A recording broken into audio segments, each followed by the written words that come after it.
Hi everyone, I hope you are all well and having a wonderful start to the week. I am your host, Amanda McConey, and today we're going to be diving into tax efficient wealth transfer. Now, this episode could completely change the way that you think about your finances, your family's future, and even your legacy. Whether you're planning to pass wealth on to your children, donate it to charity, or simply reduce your tax liability, understanding the art of wealth transfer is essential. And with the right strategies, you can maximize the impact of your hard-earned money while minimizing what goes to the taxman. So we're going to cover the basics of inheritance tax and why it matters, some key strategies for tax-efficient wealth transfer, including gifting, trusts, and business assets, as well as advanced planning techniques and common pitfalls to avoid. We're also going to take a peek into the historic perspective on wealth transfer and taxation policies, and then give some practical steps to start planning your legacy today. You're never too young to start planning your legacy, so this episode is going to be jam-packed with details and actionable insights, so make sure you get your notebook, get a cup of tea, and let's get started. So let's start with the fundamentals. What is inheritance tax, also known as IHT, as I'm sure you will see written in so many different investment books and investment sites? Inheritance tax. This is a tax on estates such as property, money, and possessions when someone passes away. In the UK, the standard rate is 40%, but this only applies to the value of the estate above the nil rate band. The nil rate band is £325,000 per person.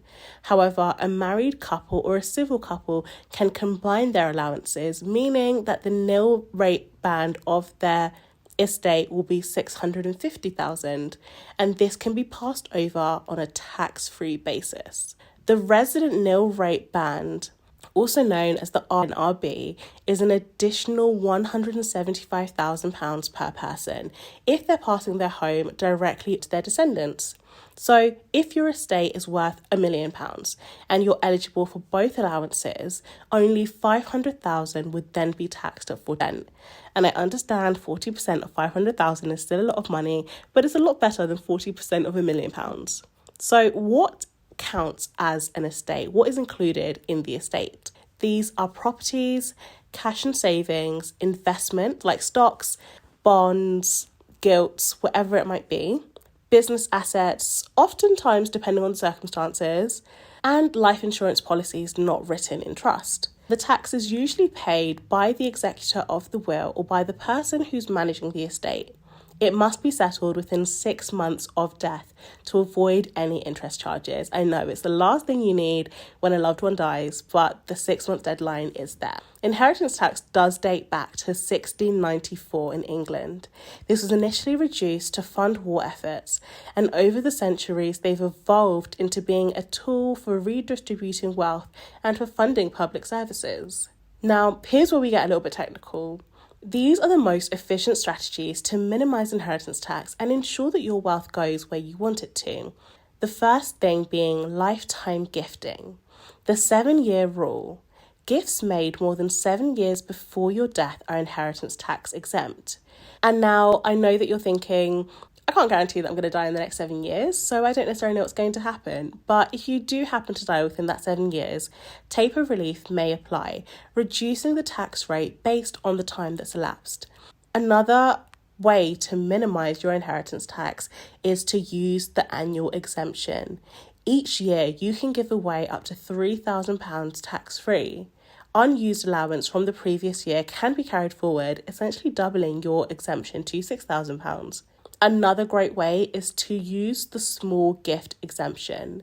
You can give up to £250 to as many people as you like, tax-free.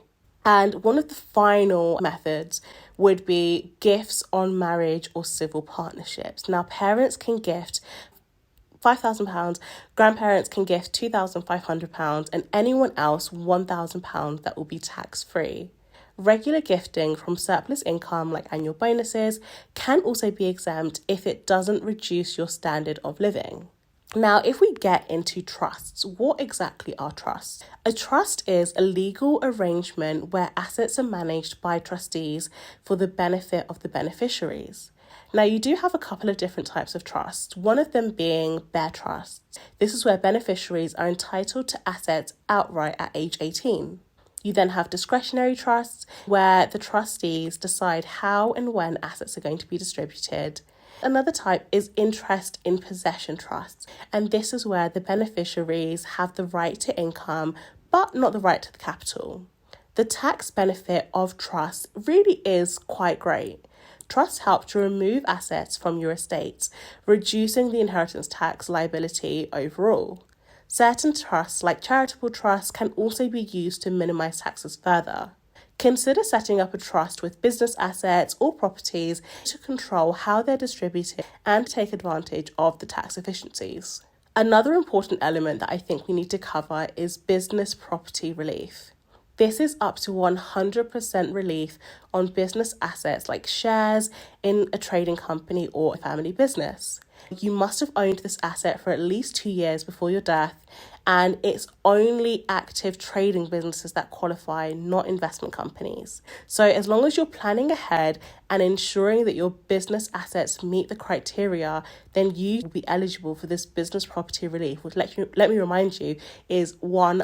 Another great thing to do in terms of your wealth distribution and wealth planning is to give charitable donations. Gifts to charities are automatically exempt from inheritance tax. So if you leave 10% of your estate to a charity, the inheritance tax on the remainder drops from 40% to 36%. The UK's inheritance tax charitable relief reflects a long-standing tradition of philanthropy. While it might not be your favourite thing to do, it really does have great tax benefits to give back to the community. If we dive into some advanced planning techniques and pitfalls to avoid, and there might be some of you who are thinking, hopefully I'm nowhere near my death, this perhaps isn't going to apply to me. You can even use some of these planning techniques to help you preempt the future. One of these things is when you're using life insurance to write this into a trust. Ensure that payouts don't count towards your estate and are passed directly onto your beneficiaries. Another thing would be joint tenancy versus tenants in common. How you own your property affects inheritance tax. Joint tenancy automatically passes to the surviving owner, whereas tenants in common allows you to specify who exactly inherits your share. For example, you and your brother have a company together, but you would like your share to pass on to your child when you pass. If you have a joint tenancy, this will automatically go to your brother. Whereas if you're tenants in common, then you can specify that you would like this to go to your child, and then your child and your brother will now be tenants together. Now, some common mistakes to avoid is failing to plan. Failing to plan is such a great mistake that you can make. If you wait too long, you can reduce your ability to use strategies like the 7-year rule. Also, overlooking small gifts. These exemptions, I know it's only £250, but this adds up over time. I think the greatest mistake that we see is not writing a will. Without a will, your estate may not be distributed according to your wishes. We see it all the time. People have assets, people have an estate, and these are just distributed however your estate sees fit. Ensure that you write it down in your will, or else you may not have any say in this. A lot of the times when people have these assets, they're to help their family, they're to help them in the future, and just by simply not writing it in a will, this can be completely circumvented. Make sure that you seek out professional advice for complex estates to avoid any costly errors. I really hope that this episode has helped. We definitely dived into a lot of technical detail. Some of it might have been a little bit overwhelming, but I really do hope that it is encouraging you to dive into your tax efficient wealth transfer strategies. This is supposed to be comprehensive and hopefully give you a greater understanding of how you can plan your legacy while minimizing taxes. If this episode has sparked any questions, which I'm sure it might have, make sure you reach out. I love to help and I'm more than happy to give you a hand. Don't forget to subscribe to the Tax Studio Sessions and leave us a review, as well as following us at the Tax Studio Company on Instagram for more expert tips. Here's to you creating a lasting legacy for yourself and for your loved ones that you can be proud of because you have planned ahead. You've got this. Until next time, bye.